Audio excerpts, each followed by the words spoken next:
So I'm going to take to the blog and just make sure we've covered most people's questions.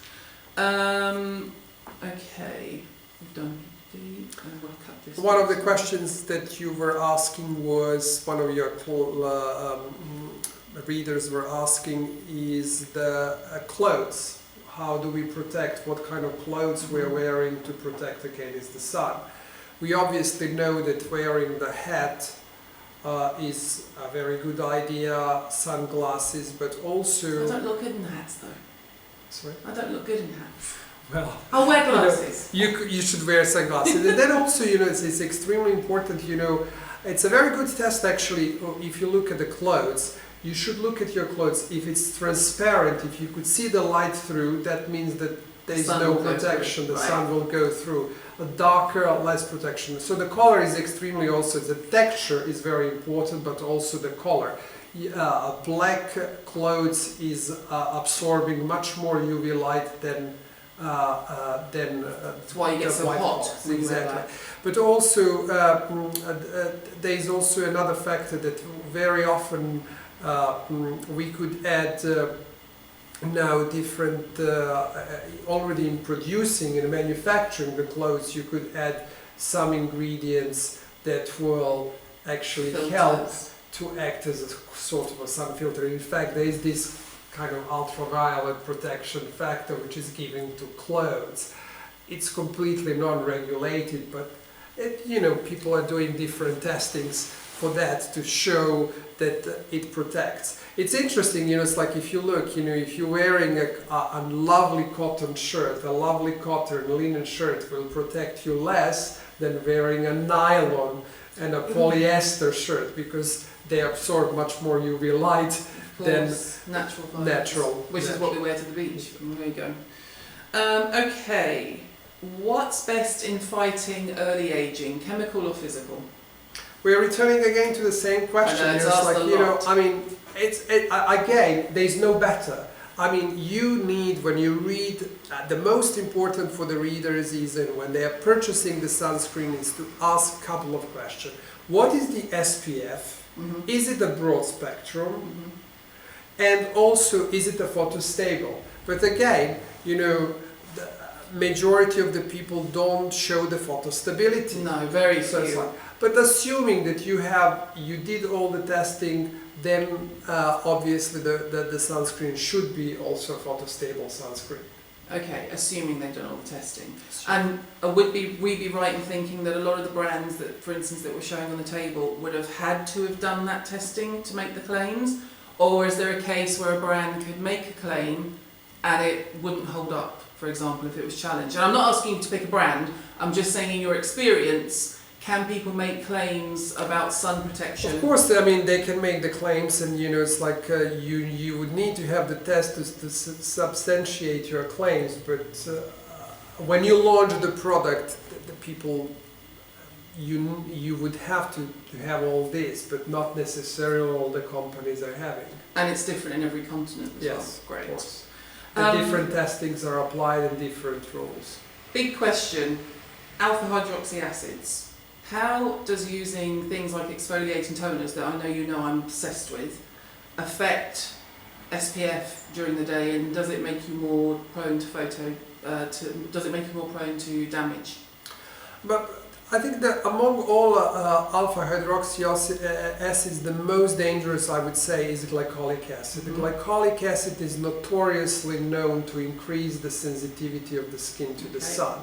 And therefore, if you're using any kind of a cleanser or any products containing glycolic acid, I would always say use the sunscreen as a must. Is it true that SPF goes off? Should you repurchase every year fresh if you're going to the beach? I think the moment you open the SPF, it has an expiring day. So the best before period should be on the box, and practically they shouldn't last more than a year. Okay. So basically, if you buy now, next year you should buy. You should rebuy. Don't try and particularly if you have a very active sunscreens which are having a lot of other active ingredients, then period after opening is usually between 6 and 12 months. So they're going to degrade, basically. Exactly. Okay. Is it okay to use face SPF on the under eye area and around the eyes, or would you say sunglasses are the way forward? Well, you should actually use also the sunscreen around your eyes. And the question is, what sunscreen you're going to use. If that sunscreen is containing the other ingredients that will not irritate, but as far as the sunscreens, it's absolutely safe to use them also around the eyes. You might be safer to use an SPF that's made purposely for the face around the eye? Yes, I would say so. Okay. Is it true that darker skins need a lower factor SPF? Well, the darker skin usually needs, because they need more, they can stay longer in the sun naturally without having a sunburn. Therefore, they wouldn't need the same as high a sun protection as the person who is having a very pale skin. So, is that a yes or a no? Yes, that's yes, of course. Okay. Please advise how to prevent hyperpigmentation melasma, but it'll be more specific. I apply SPF 30 to 50 on holiday, but it seems that even the SPF and covering my face does not prevent pigmentation from darkening. Is there anything you can do if you already have hyperpigmentation or melasma, or you've just had a baby in my girlfriend's case and you've got a patch of it? Is there anything you can do to stop it getting worse and be anywhere near the sun? Avoid the sun, use the sunscreen, and definitely look for some other treatments to treat those melasmas. Okay. How accurate are the ratings on EWG Skin Deep database, which I assume is the environmental working group, but I'll double check and put a link below if that's incorrect.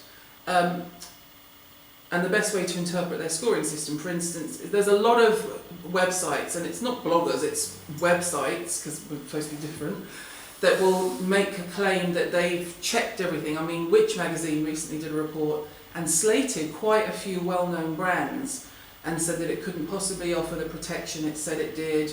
But I personally felt that their testing was a bit flawed. Who should you believe? Should you just trust the packaging if it says it? You assume that they've passed the tests and they haven't been sued yet? Or is there somewhere that you would go to and say, oh, this website's quite good for giving you an accurate description of the protection offered? It's a very difficult question, because nowadays, there's so many groups that are talking about, avoid this, avoid that, this is dangerous, this is not safe, natural versus chemical, all that. But it creates even further confusion. Now, of course, if you have a dermatologist that you could trust, he probably tried certain sunscreen, experienced sunscreen, had a good feedback from his patients whether that sunscreen was performing well. So I would trust my dermatologist. I would trust also if you're going to the stores where you usually buy your skincare. I'm sure that the beauty advisors there very well know which products are performing well and protecting well, and you should trust, or simply read the label. But again, reading the label, although legally you should be putting everything right, not all the time people putting everything right. But I mean, one of the things, there has to be an agenda. Surely they have their own agenda. But again, testing the products is, people. The most easy is to make a negative comment. The most difficult is to see, what kind of test is it equal that test that someone used to write negatively about a product. Is it exactly the same as the test that a company did to do the claim? And it's and sometimes it's like you have to think about you have a sample, the results cannot be replicated each time in the same way, everyone is different. I mean, assuming, let's say that I tested a sunscreen in a group of patients who were completely pale with a very sensitive skin, and then retest it again in people who have Mediterranean skin, I will get completely different results. It's like, is it equal comparison? No. Is it a fair comparison? No. Okay. But I think people nowadays like these kind of a scandalous stories, that shocking stories. Everything's going to kill you. Everything is going to kill you and everything. But again, it's like, and I think we were also several times, in different panels we were talking, I want natural, but then you look at the second ingredient in the formula is dimethicone, which is a silicone. Since when it's natural? It's not natural. So it's just that I think too much confusion, and sometimes people are getting also paranoid what is good and what is bad, like also paraben stories, you know, it's like no parabens. Parabens are good preservative system. I'm not using in my products, but that doesn't mean that these ingredients are bad. What risk factors should be having annual whole body mole mapping? Well, any person who has a lot of moles, who is a moley person, should have an annual checkup. So, and also if you have a history, family history of skin cancer or melanoma, you should actually visit your dermatologist and do the checkup. I mean, girls are pretty good because, you know, being a girl, you're wearing a lot of clothes where you could do the self-inspection. Yeah. And it's like if you put something with a nice V-neck, you would look at your chest, you look at your legs. If you look, you know, a nice dress with with open back, you look at your back and you do the self-inspection. Usually the guys are very bad because they don't do the self-inspection. But it's usually a girlfriend or a wife who is sending a husband or a boyfriend to a dermatologist to check a because they've noticed mole. that it's changed. And that's why we also notice that there is an increase in this particularly younger guys between, I would say, 30, mid-20s to 40s, where there's a really increase in skin cancer just because they don't inspect their body, they don't check their moles.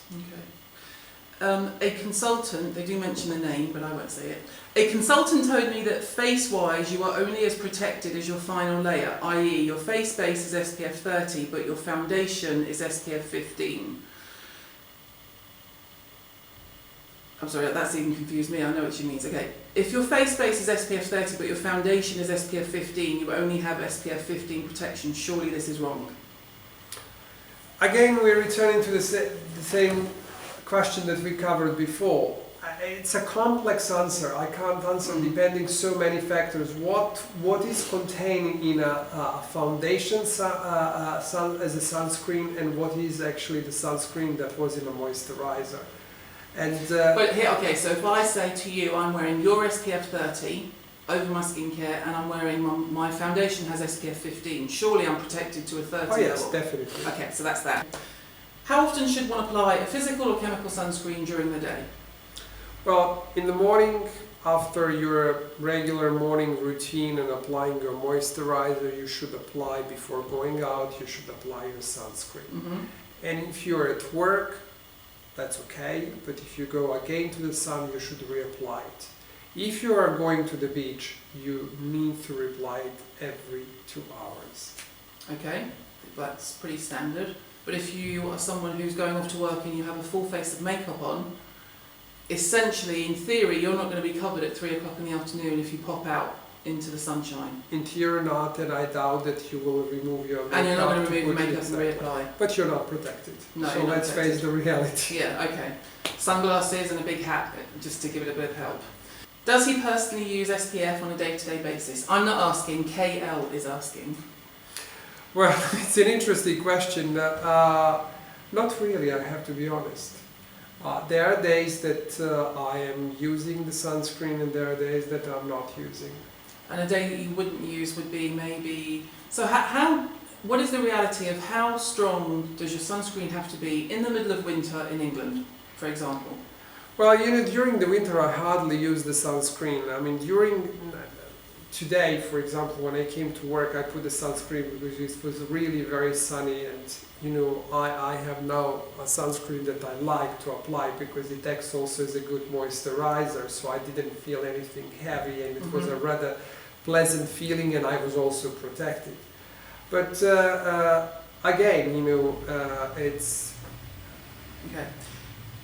I would be interested what he thinks, so this is Sophia, I would be interested what he thinks about natural sunscreen oils such as carrot seed or raspberry seed oil, especially photo stability. I think I know what you're going to say to that, so I'll just let you answer. What do you think I would I answer? think you're going to say it's nonsense and they wouldn't work and you'd have to check the testing. They should still have a UVB and a UVA label and da da da da. I completely agree with you. Okay, good. You got it, right. Okay, Caroline, but now after all this we talk, I mean, you have been in the industry for such a long time and try everything, saw everything, you know, it's, and I can see from these questions even other bloggers are asking you questions and, you know, want your opinion. If you were a consumer walking to a store and want to buy the sunscreen, how would you pick up your sunscreen? Good question. It would depend on who it was for, i.e. me or the kids, and if we were going on holiday or if it was just general. If I was in doubt, I would go to a reputable brand. So I would go to a brand that I recognised, and if I was really struggling, I would, and I'm not saying this to blow smoke up your butt, I would go to a doctor brand, not necessarily yours, you only just bought your one out, but I would go to someone whose business it is to take care of skin. I think it's extremely important when you walk into the store and when you have a beauty advisor that you feel confident, that you feel that the girl who is advising you the sunscreen knows what you're talking about. What you need as a consumer to ask is always, what kind of SPF is that? I mean, what is the amount of SPF? What is the SPF? Is it covering against UVA? So in other words, is it a broad spectrum or not? Is it a photostable formula? Do you know if it's a photostable formula?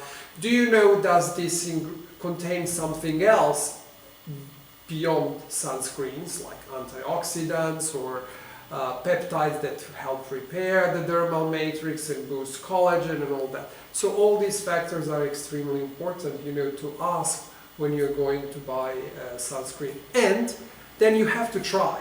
And my advice is always, if you do not feel that that sunscreen feels good on your skin, do not buy it. No question, do not buy it. Because you will not use it. You will not gladly use it, and you need to be compliant in using the sunscreen. Otherwise, what's the point of using the protection? Oh, thank you so much, Dr. Lens, for joining us. I'm sure I might get you back. We'll get him back for other stuff. It's wonderful to have a fully, properly qualified medical... Okay, I was going to say genius, but people think I'm blowing smoke up your butt, but I think you are. So it's really, really wonderful that you've taken time out to sort of try and put an answer to numerous questions, because it's a really confusing business, but obviously it's one that we need to take incredibly seriously. So thank you. Thanks a lot, Caroline. It's a pleasure. Thank you.